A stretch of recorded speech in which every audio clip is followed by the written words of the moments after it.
So now you have these challenges. Minnesota's going to be amped for this game. They're going to be amped as much as the Eagle fans and the Eagles are going to be. Because both of these teams may see each other again in the playoffs. And this is going to be something that you're going to want to have muscle memory on, because this is a benchmark game on their schedule.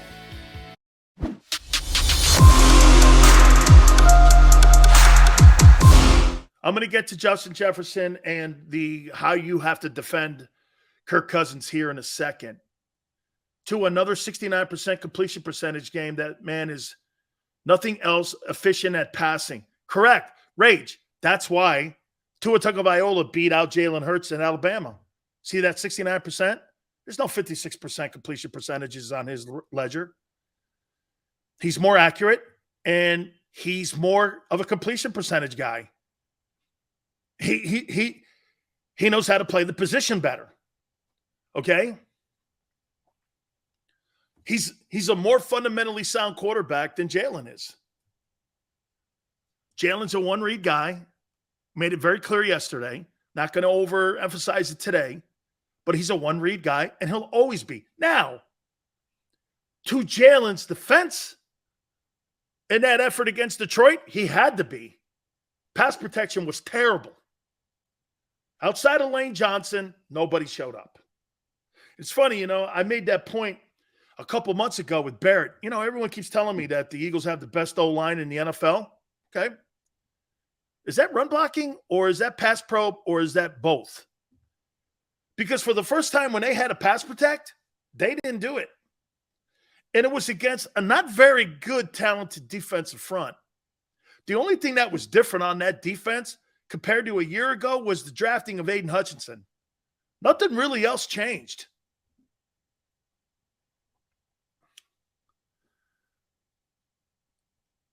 Brian goes, Tua sees the field better than Hurts. He sits in the pocket more. Remember something, Tagovailoa doesn't want to run. Okay, Jalen does. Jalen can. Tua gets hurt when he does that. Okay? Jalen's built like a running back. Tua's not. Hey, there's no question that Hurts is more durable. He'll never make the season, though, rushing the ball 239 times if he continues on the current pace that he's on. Never make the year. Never make the year, Hurts. Never make the year.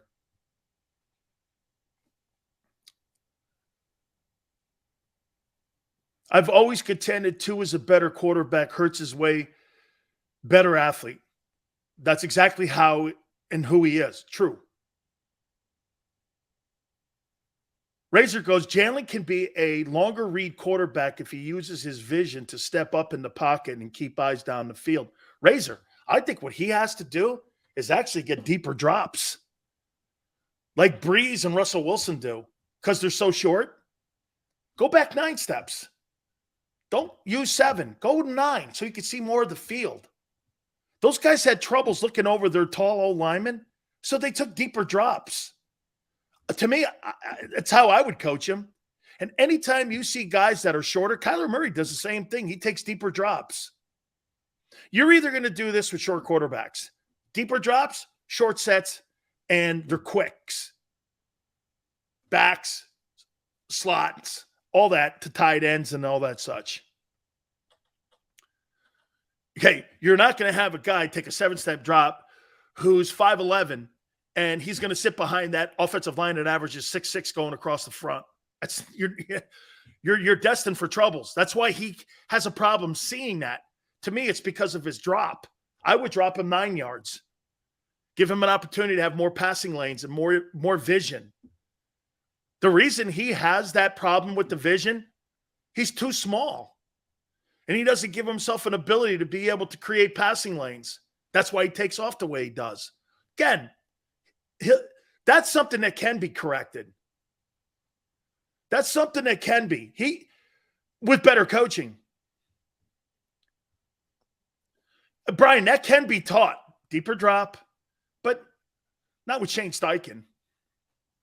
If it's not there, take off. Dude, if I'm Devontae Smith and I hear an offensive coordinator saying that, I want to throw my playbook at him. So if I'm halfway through my route and I don't feel the play's going to get open, take off running? How's that helping his wideouts? Reds goes, did Jalen make a few better throws? He did. I said it again, and I'll say it again. Hurts is not on the field. They don't win.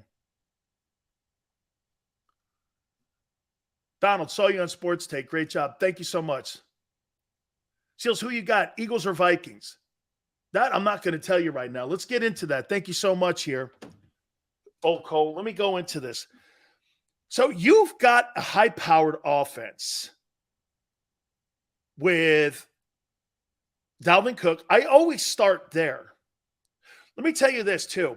And I'll get to the other – and let me stay on one side of the ball and not go all over the place here with you. When you've got an emotional game, a divisional game like the Vikings played with the Packers, and that's been their nemesis for the last, 7 years in Green Bay and in Minnesota, has been the fact that Minnesota just can't beat that team. And that team has always been a problem for them when it comes to extending their play in the postseason. Green Bay's always been there, right? Okay.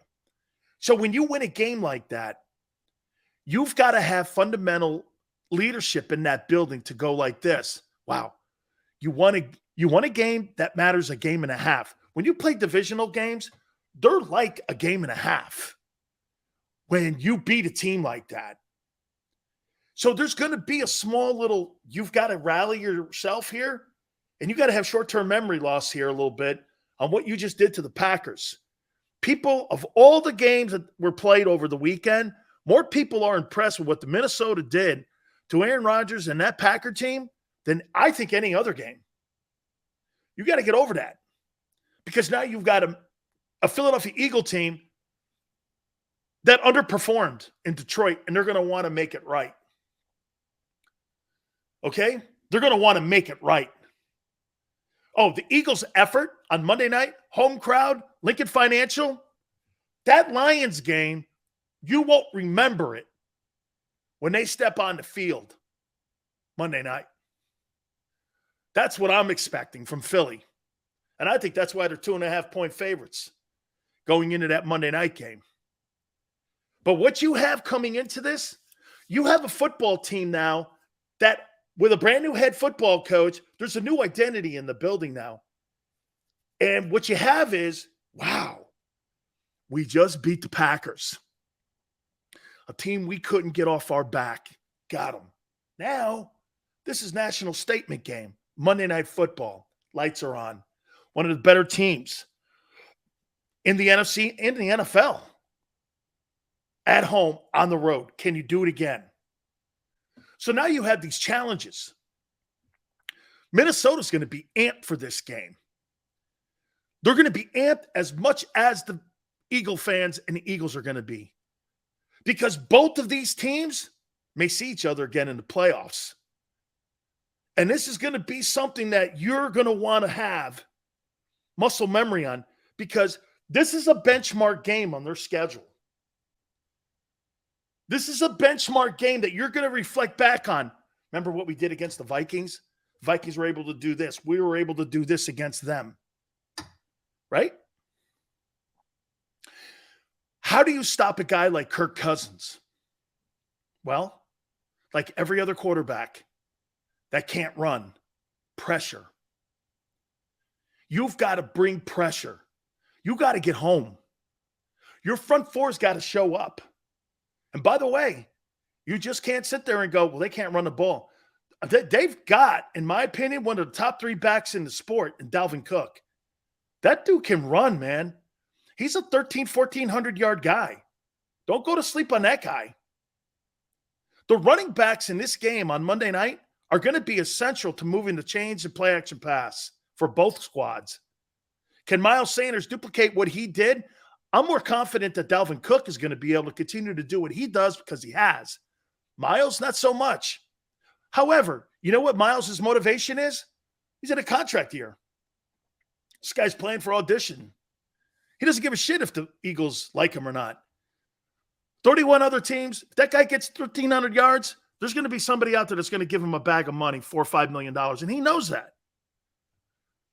Hey, when your job's on the line, it's almost like when you're starving and you have no food.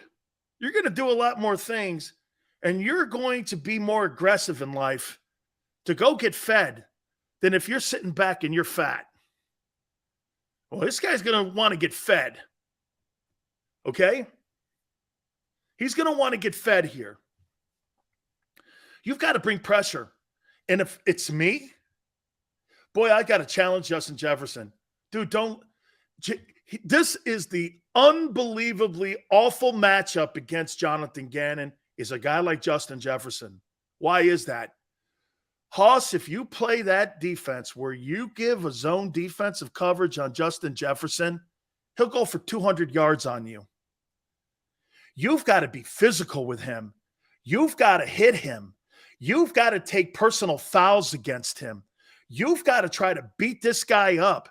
You've got to hand check with him. You've got to do everything you possibly can within the legal rules and then some, because he's going to. He is a physical nightmare. And if you allow 5 to 6 yards of space with him off the ball, he will kill you. Won't be close. They'll be completing passes at will.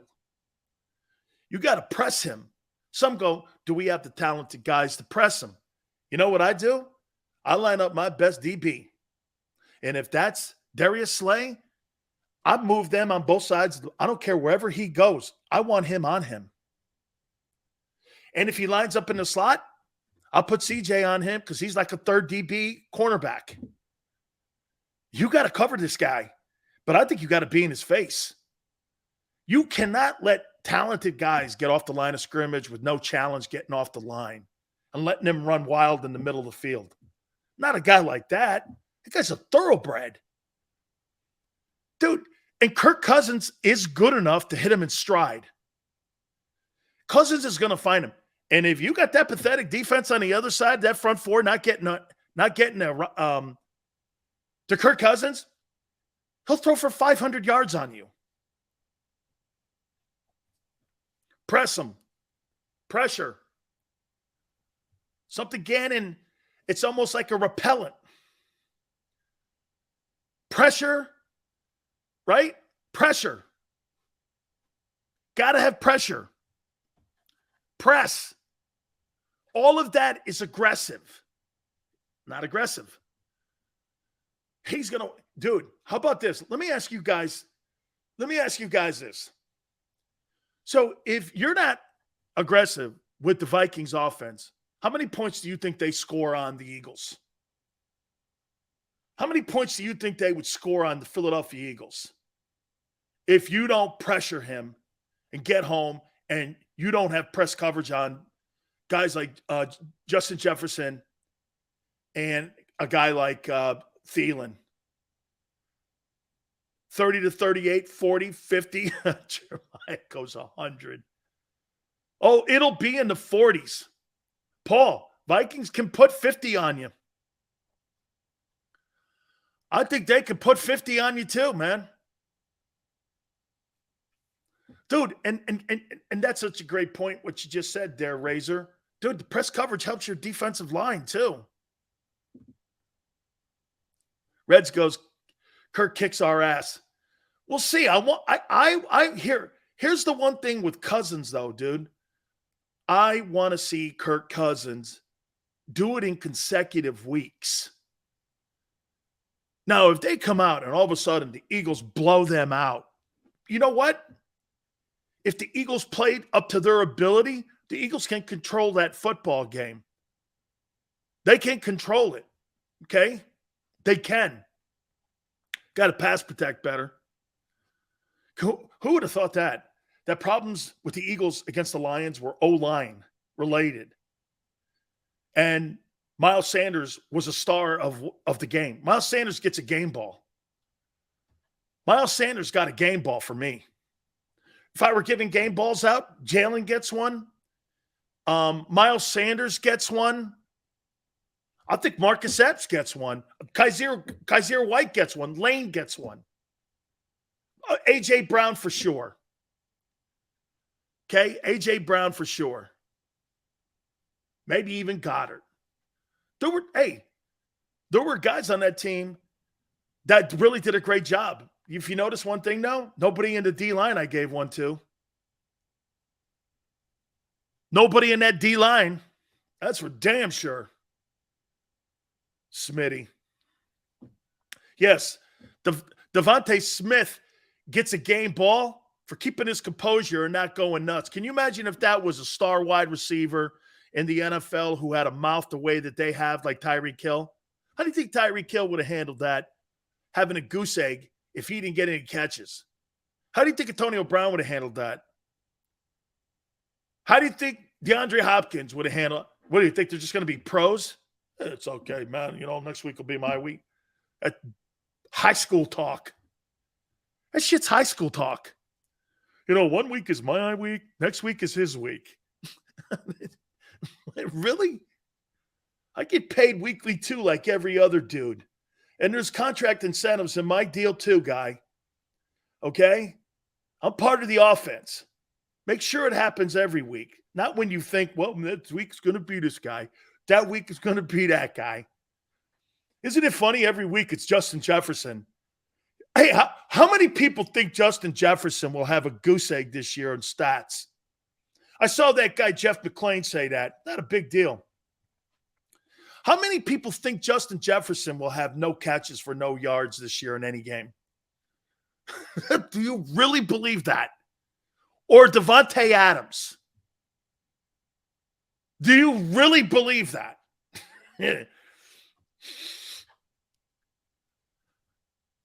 Cox is done.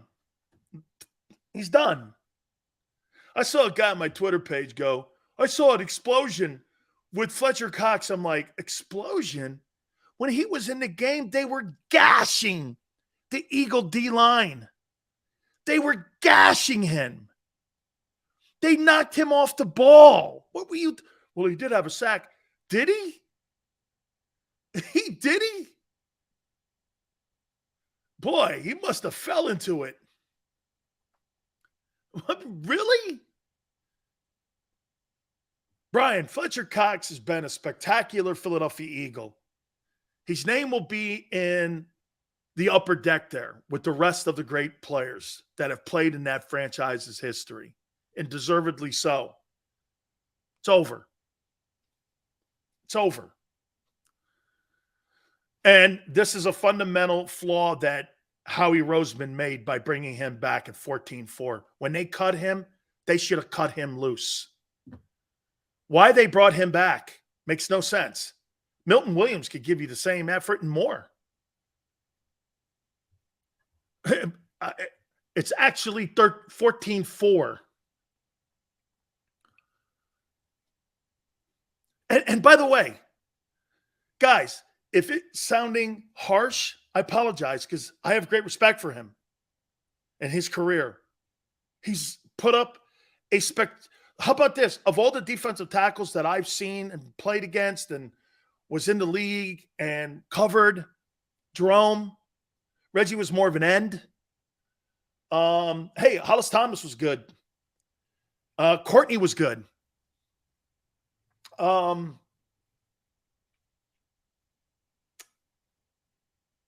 Some of your DTs. And Fletcher. Fletcher's been right there, man. Truly one of the all-time greats. Clyde was more of a defensive end. Okay?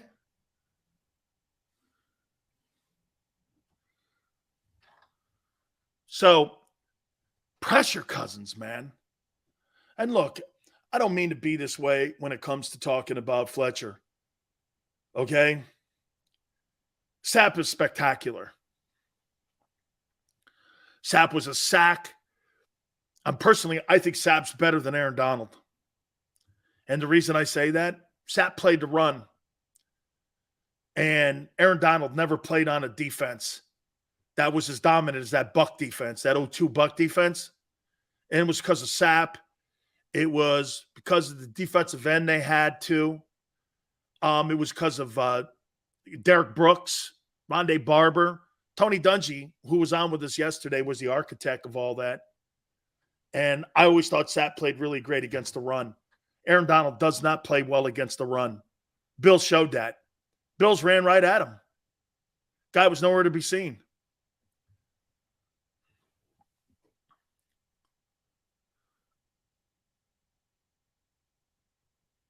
We get it. Fletcher's on his back nine. It's okay. Would you say Cox is top 10 DTs of all time on your Eagle team? Yeah. All time? No. Absolutely not. Fletcher's probably in the top 40, 35. Great. Remember something. There's been 103 years of NFL football, and there's only been 29,000 players ever to play the game. So just remember that. We're talking about a small number of men that have played the position. And if you're in the top 50, you're pretty good. But I could probably name you 20 DTs better. John Randall was way better. Bob Lilly was better. Mean Joe Green was one of the best, if not the best DT. Randy White was special. Just some great defensive tackles that have played. Jerome was in the conversation. If he wasn't killed in an untimely way, he would have went on to being a Hall of Fame guy. Cortez Kennedy was special. He got after people. I think Donald is in the conversation too as one of the greatest DTs of all time. Eagles signed another DE. What's that tell you? So the Eagles signed a defensive end. Really? I thought you were loaded at depth there already. That's to replace the guy who gets hurt? Really?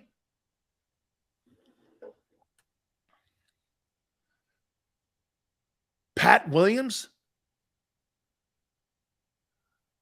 Jerome Brown Sapp? Jerome. Vince Wilfork? Not really a pass rusher. That's kind of where Jordan Davis is in his career. Dude, Jordan Davis has to do more. And son, you got to be in better shape. You got to be in better shape. Corey Simon was a heck of a ball player.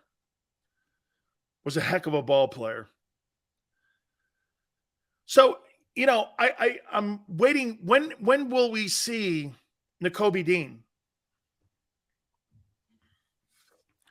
I was told by this organization that Nakobe Dean would be a factor. When? Can I tell you this? I'm not blaming Nakobe Dean. How is Nakobe Dean getting good coaching when he can't coach the front 11? Ask yourself that. You got Jonathan Gannon as your DC. They don't trust Nakobe. That's why he's not playing. 3 reps for a guy that I've been told was the steal of the draft. The steal of the draft? Got 3 reps? Well, he's not ready. Why?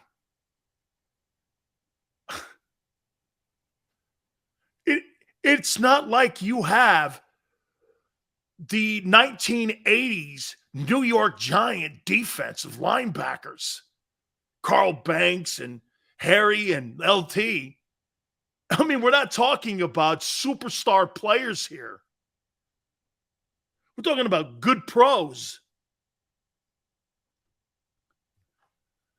Gannon and his coaching staff, you trust them to put Nakobe Dean in a good position and give him proper teaching and technique when half that team doesn't even know what the hell they're talking about yet and they're underutilizing certain positions on the team? You trust that guy coaching Nakobe Dean? Boy, I tell you, I don't know. I mean, I don't know. You're trying to tell me, really, that you trust that coaching staff with Nakobe Dean's progress? I don't get it. Hey, and by the way, so you're not coaching Dean up. Reddick's got his head on a swivel. Your front four and your triangle with your DTs are getting blown off the ball on first down. That's the first game of the season. And you won. Thank God it was the Lions. You know what? Can I tell you this? That was like your preseason game. That was your preseason game. Let me give you guys. I'm going to give you examples of how this defense is inside out. Okay? I'm going to give you an example of it. You guys remember that great Bears defense that Buddy had, that 46 defense? Even Gang Green. And I'll go and I'll use the Giant 34. Let me show you this. They had Wilbur Marshall, Mike Singletary, Otis Wilson, and Ron Rivera as linebackers on that Buddy Ryan 46. That defense wasn't run through that linebacking core. It was run through McMichael, Dent, Hampton, up front. That front four they had was the key essential to the entire 46 because those linebackers were able to scrape and roam. Dude, the one thing you didn't want to see roaming in the secondary and in space was Wilbur Marshall. Wilbur Marshall doesn't have that space if the DTs are getting knocked off the ball. Buddy knew that. You got a headhunter out there. Buddy's always had headhunters on his defense. And Wilbur Marshall was a headhunter. Wes was a headhunter. Andre was a headhunter. Even in Gang Green. Dude, the linebacking core was very good in Philly. Gang Green was run by the front four. Any dominant team that has had a dominant defense, Lawrence Taylor and the Giants were a one-on-one. Lawrence Taylor's the greatest football player that's ever stepped on a football field. I've never seen a man who doesn't throw it or catch it or run with it dominate a football game, and you had to know where he was at all times. He could drop in coverage, get an interception, take it back 75 yards.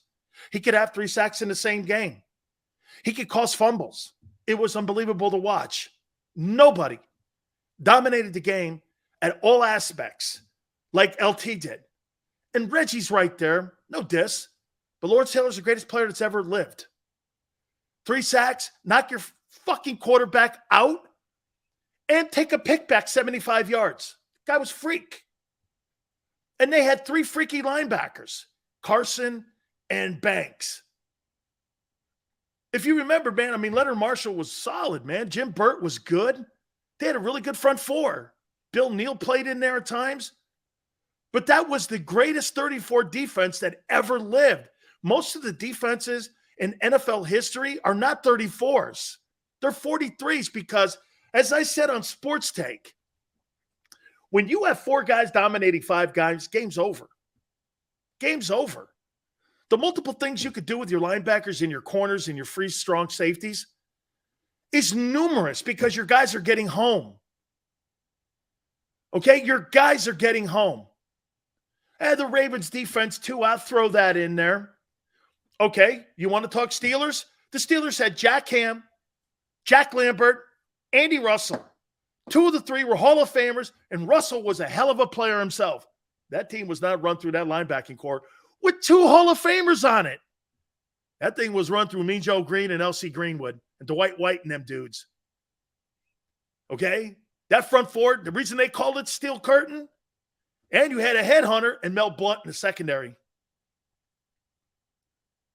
You ran a 43. You ran a 43. That 34 look, if you're going to play 34 in Philly, dude, you need to have the 50 look like Barrett said. Put the guy on him and tilt him like Mean Joe Green.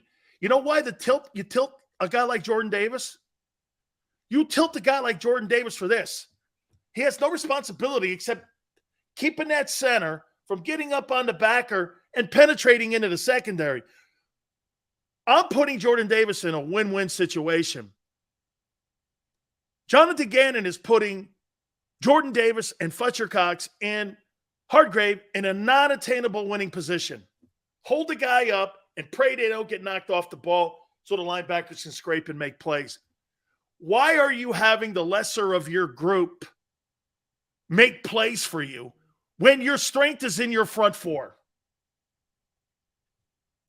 It utterly makes no sense. You spend all that money, draft choices, all the equity you have is on that side of the ball, and you think your linebacking core is better than your front four?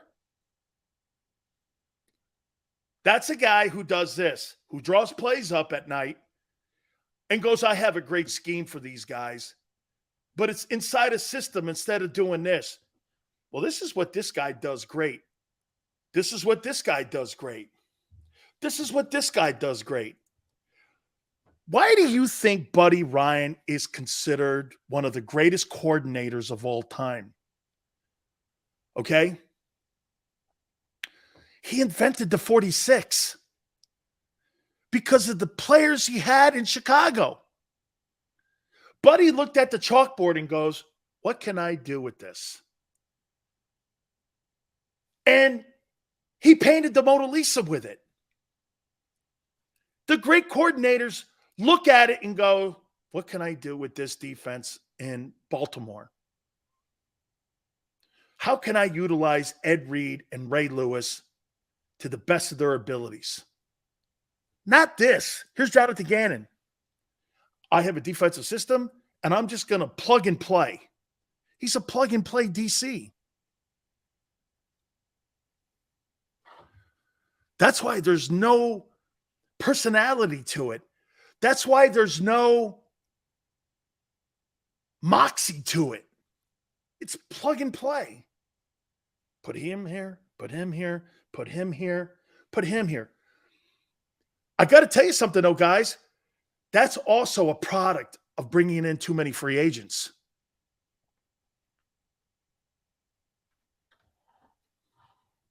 It's also a sense of that. Dan, who was a better D coordinator, Ryan or Johnson? That's a boy. Jim Johnson, man.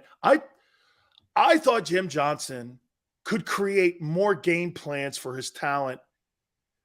Buddy did a lot off that 46, and Buddy recruited to the 46. Jim could create positions for guys like Hugh Douglas. Does that make sense? Buddy drafted guys to fit into his system, whereas Jim Johnson created defenses around the personnel. And I would say Jim Johnson would be a better D coordinator today than Buddy Ryan, because you know why? Salary cap, rosters change. Jim's going to come up with a new game plan every year with a new set of guys that's going to fit the personnel. I think Buddy was kind of set on that 46 a lot. He did change when he got to Gang Green, and they manipulated it and moved it around a little bit. Okay? He did move it around a little bit. But see, Jim would look at 11 guys, or he would look at 17 guys that he had on defense that he was going to use, and he would craft and put a defense together. Does that make sense? He would put that all. Donnie Shell was spectacular. That whole defense, you could actually almost put every single guy in that steel curtain in the Hall of Fame.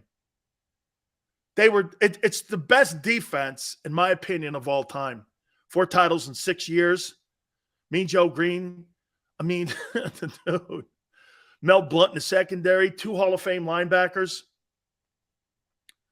And get this, they were all drafted by Chuck Noll. Chuck Noll drafted all them dudes. There was one year they drafted like 3 Hall of Fame players. That guy had an eye for talent. Had an eye for talent. I was watching that game on Sunday and was saying Jim Johnson would have this defense running. Yeah, man. Jim Johnson would have the Eagle defense running like their hair was on fire. Do you see that with that? And can I tell you this? You know why you don't really see the Eagle defense running around with their hair on fire? Is because of this. You're lined up and doing this. Man, is it a 3 technique, a 2 technique? Does he want my head on the outside shade? Does he want my head on the inside shade? Hey, am I supposed to cover the slot back? What am I doing here? And you got so many guys with their head on a swivel. They look like they're, and that's how you get knocked off the ball. Does he want me to do what now? Shade to what? 3 technique? All of a sudden, that guy gets, you're starting to think too much. That guy slips and scoops you and gets up on the linebacker, and you're like this, minus play. Dude, how many scoop and slips did you see those Lions guys getting up onto the second level? A lot of scoop and slips. That means this: scoop, slip, get up into the secondary. That's what Jason Kelsey's great at. Tremendous on scoop and slipping. Scoop away from the nose, slip up to the linebacker, and then you keep going downfield like he does. And when you're a player like a D lineman, that guy scoops you, shit, that's a minus because your head's not front side. If that's how your coordinator. Now, some coordinators will let you play on the backside of that guard. As long as you press him down the line of scrimmage and the backer has a free scrape lane, you let that guy run down the lane like that, you're going to get – he won't grade you harshly on that. Still because your head's not front side, but you didn't allow him to hurt the integrity of the defense. But that you have to let guys have autonomy to do that. You can't be sitting on a guy. You got your head front side and he slipped you. So what? Did he get up on a linebacker? No. Any means necessary to make a play. This guy, Jonathan Gann, is probably coaching these guys that way. And these guys don't want to play. And that's why I said on Sports Take, I don't believe everybody's bought in. They play like they're not committed. Just an observation.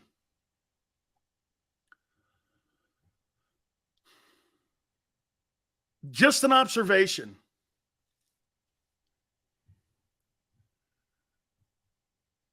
I was cringing watching the defense on Sunday like, man, disguise the blitz and attack.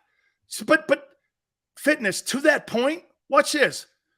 You had great success stopping Jared Goff. Great success. Hey, man, I got to take a time out here. I'm sorry. I'm just rambling here. I got to take a time out here. Don't forget my friends over at Morgan & Morgan, please. Where the fee is free, that means this. They don't get paid unless you do. Look, guys, if you've been hurt or injured on the job, please do me a favor and call our dear friends, Morgan & Morgan. And they will be there for you to protect you, whether it's a fender bender or it's a gigantic case. They don't care what the size of the case is. They're there to defend you.